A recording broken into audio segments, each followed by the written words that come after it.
Good evening, and welcome to this channel, which is about past lives and reincarnation. I will answer some questions today that I got from the comment sections. I really like the questions, and it helps me to think of a subject, what to talk about. It's great. And they are very good questions. Now first I want to mention this guy, Radin. It's R-A-D-I-N. It's this guy. He's got many titles. He's talking about the paranormal. I listened to him recently. It was a recommendation actually from a viewer. And he said something that I found very interesting. He said that a lot of people are very interested in this subject, paranormal. I don't remember the number he said, but I think he said 60%. So 60% of the population are interested, if this is true, are interested in the paranormal. And still, the universities, they don't look into it. Very, very few look into it. Right. And you can ask why. You know, usually universities, they pick up on things that people are interested in. And then they create a department or some research or something. But not on this one. So why, do you think? Well, to me it's pretty obvious.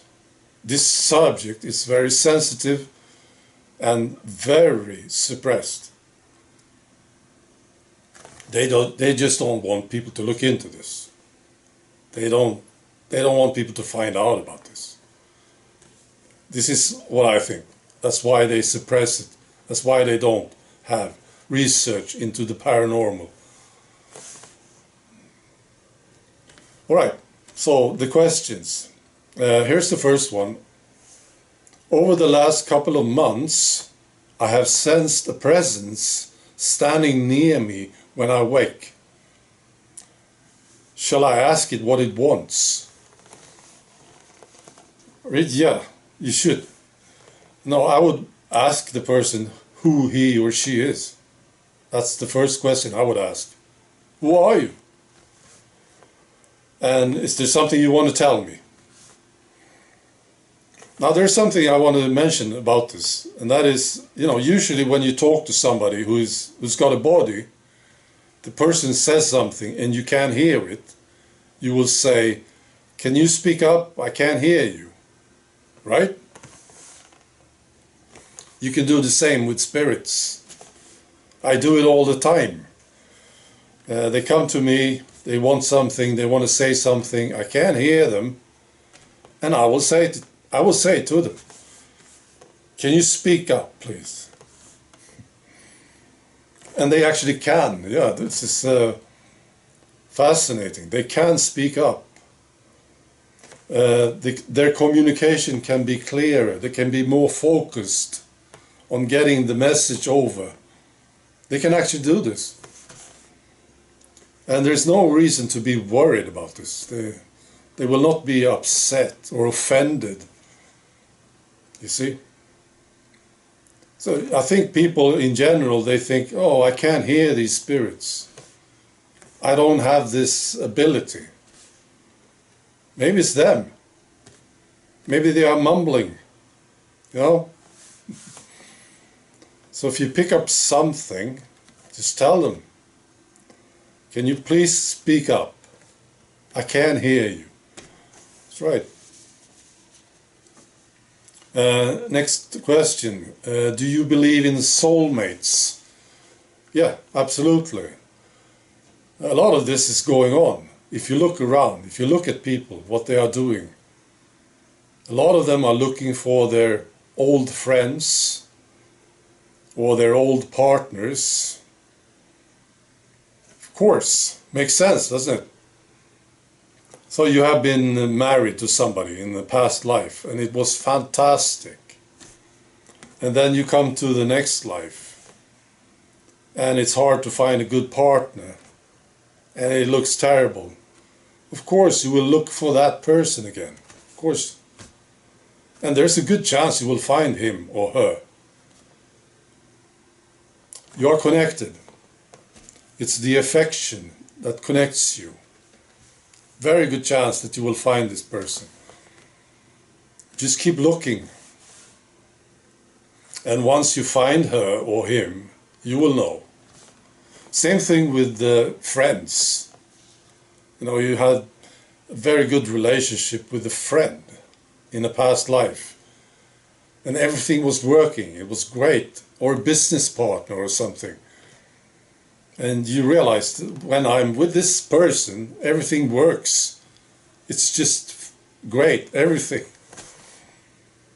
And then you come to your next life and well, it's hard. Of course, you will look for that guy or that lady, that business partner or friend that you had. Of course you will. A lot of this is going on. Right. And I suppose you can say that you are soulmates. That's what it means, doesn't it? I don't think there's one or two. There's many. Thousands of them. People that you like, basically. Alright, last question. Do you have any idea who you will be born to? Who your mother is in your next life? It's a great question. Well, I can tell you about my mother in this life. She's now deceased. But she was the best. And I am quite sure about this. She's been my mother many times. At least 3 times. Well, she's just great. Now she's dead. I still talk to her. Maybe once a week I talk to her. She's fantastic. And I miss her. Yeah. Right, getting emotional. That's how it is, you know, affection. Now, I don't know who my mother will be in my next life, because I just haven't thought about it. You know, I know this for myself. I usually focus on the mother. When I'm about to start a new life, I look for the mother. I look at her first. She's most important to me. I also check out the father. I don't want him to be violent or drinking or something. Of course, but the mother is most important to me, at least. I mean, if you get a bad mother, it could be terrible, right? So I sort of have favorite mothers. I know this. There are mothers that I'm looking for. And this mother that I had this lifetime, I waited for her for 7 years. I found her, you see, and she was married, and but she wasn't pregnant, and I waited 7 years, no problem, you know, and it worked out great. This is I think it's the best lifetime I ever had. Probably. It's top 3 at least. Very good life. Right, and my mother, my hat's off to my mother. Yeah. All right. Be good.